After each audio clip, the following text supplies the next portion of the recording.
নমস্কার বন্ধুরা, আজকে আমি একটা রেসিপি নিয়ে এসেছি যেটা বাচ্চাদের টিফিনেও দিয়ে দিতে পারো, এমনকি সকালের খাবার হিসাবেও তোমরা খেতে পারো।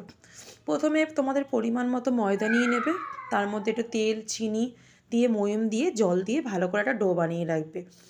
এরপরে আর একদিকে সিদ্ধ আলু, ওর মধ্যে জিরের গুঁড়ো, লঙ্কার গুঁড়ো, একটু গরম মশলার গুঁড়ো, নুন, হলুদ দিয়ে ভালোভাবে ওটাকে চটকে রাখবে। আর এইদিকে তেলের মধ্যে সর্ষের তেল দিয়ে তার মধ্যে একটু কাঁচা বাদাম ভেজে ওই আলুগুলো দিয়ে আর একটু ছোলা সিদ্ধ দিয়ে ভালোভাবে ওটাকে একটা পুর বানিয়ে রাখবে।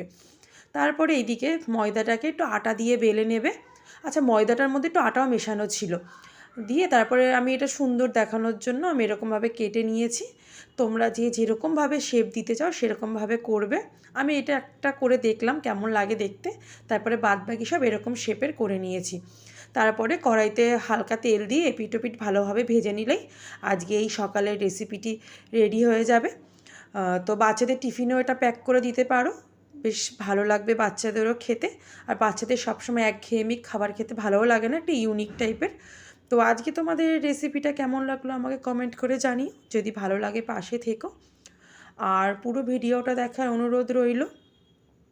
আজকের মতো এখানে টাটা।